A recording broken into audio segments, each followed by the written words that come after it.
Hello, everyone. It's Charlton, and I want to do a follow-up on this the Kelsey Berreth missing woman from Colorado, Woodland Park, Colorado, and she went missing on Thanksgiving Day.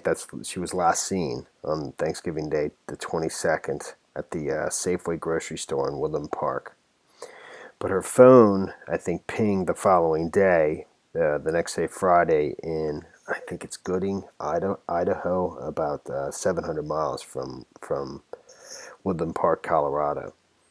And her mother, I think her name is Chelsea. I'm not positive. Darn it. Um, Cheryl Berreth. Her mother requested a welfare check on the 25th, which would have been Sunday, after Thanksgiving, that officers go check on her. She hadn't heard from her, apparently, and they conducted a welfare check at her residence. When police arrived at her home, she was not there. Nothing was taken. She didn't pack anything. I think the only thing that was missing was her purse, but she didn't pack any luggage or anything like that. So there was a press conference today where a lot of information was revealed. Her mother actually spoke, who's pictured there in the background right there. And she spoke first, pleading with anybody who knows anything. She's absolutely just, absolutely worried sick. And, talked about the Facebook page that they have set up. I believe she was speaking of this. There might be more than one, but I don't think so. I think this is it. Help find Kelsey Berreth. And actually, one of the administrators of this page posted on my previous video. Excuse me, and just said trying to get the word out as much as possible, but at the same time asking people not to spread rumors and things like that. And I'll do my very best to not over speculate. However, at this press conference, and I recommend you watch it. I'm not going to play it. For some reason, it's just black for the first like 3 minutes. But once they do start, the chief of police has asked several questions, and he does reveal a fair amount. Patrick, who is her fiance, they're not married. I was a little confused, and I wasn't sure why the mother needed to request a welfare check for her daughter if she was married with a child, with a 1-year-old daughter. And she does have a 1-year-old daughter with this man. Patrick Frazee is his name. But they're not married. They're engaged, but they live separately. They've never lived together yet, so they're engaged. He's her fiance. So, she doesn't live at the home where she lives. So the mother requested the welfare check on the 25th, 3 days after the Sunday after the Thursday Thanksgiving that she went missing. So, but there were several questions asked about the fiance. There was in this press conference. The very first question was, because he was invited to be at this press conference, the chief was asked why wasn't he here, and basically the chief said you'll have to ask him that. And he was asked other questions about him. Are they going to search his residence? And the chief said that's something they're looking at, considering. And they were asked, is he being cooperative, the fiance? And he said yes, he is. He was asked, is there anything suspicious at this point? And he basically answered that by saying, right now they're strictly treating it as a missing persons case. He was asked why did Patrick, the fiance, why wasn't he the one who reported her missing? And again, he answered, that's a question you'll have to ask him. And because the mother is the one who reported her missing, or actually requested the welfare check on the 25th, and then I think, and then technically reported her missing on the 2nd of December. I'm not sure why, why the delay from the welfare check to the date that it was classified, or the actual request for a missing persons report was filed. My memory just keeps eluding me. So the mother did, in fact, it says, police said Kelsey's mother reported her missing on December 2nd, but she requested the welfare check on the 25th, basically a week earlier.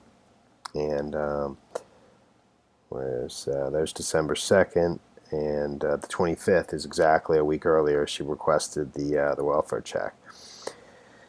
There was also the new information that she had contacted her work saying she wouldn't be in the next week, the following week. And in this press conference, he's asked about this, multiple times.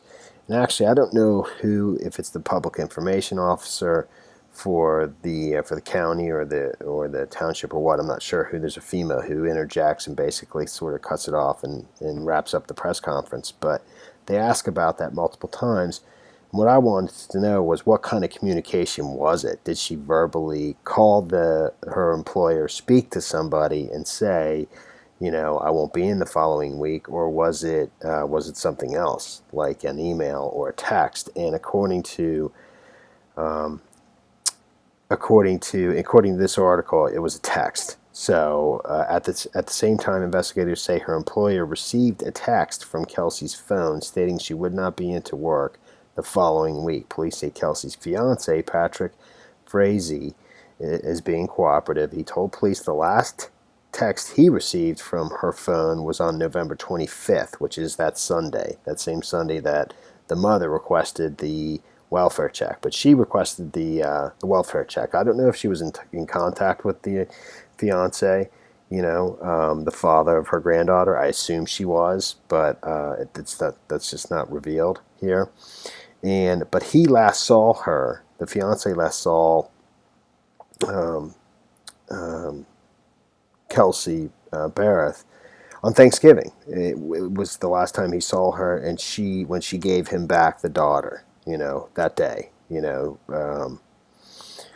So, I don't know who the daughter stays with while they're engaged or what, but according to the reports that's the last time he saw her. That's in here somewhere. Berreth is an aviation instructor at Doss Aviation in Pueblo and a mother to a 1-year-old girl. She was last seen on November 22nd. 3 days later, police say her cell phone pinged nearly 800 miles away. So it was 3 days later. It was actually the 25th. The same day mom requested the welfare check.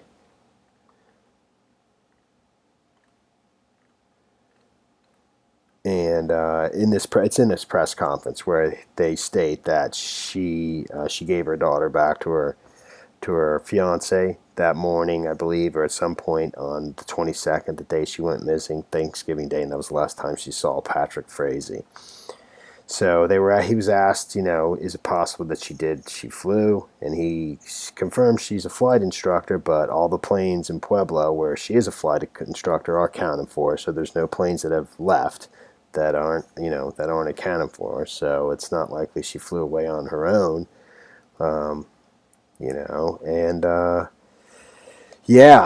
it's he's asked about that the fiance multiple times.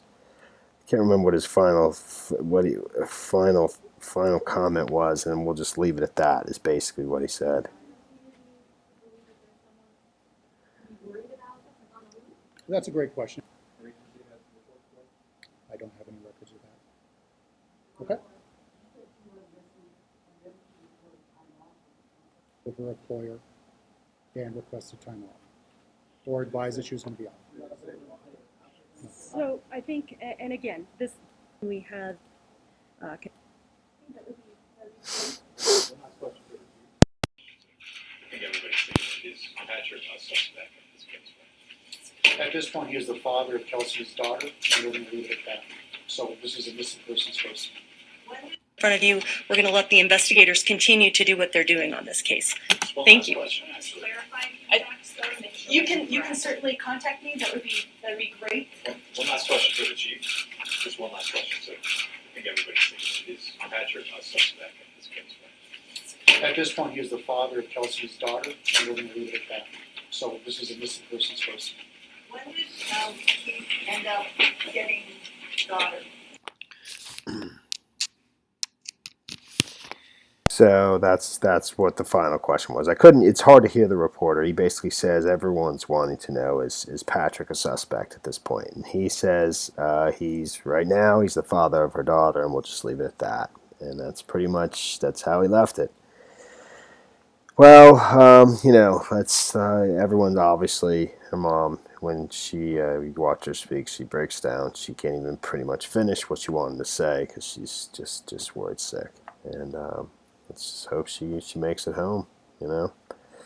All right, that's the end of this story. That's the story there. Thanks for watching my videos. Please subscribe to my channel. Give me a like down below, and I will see you in the next video. Later, man.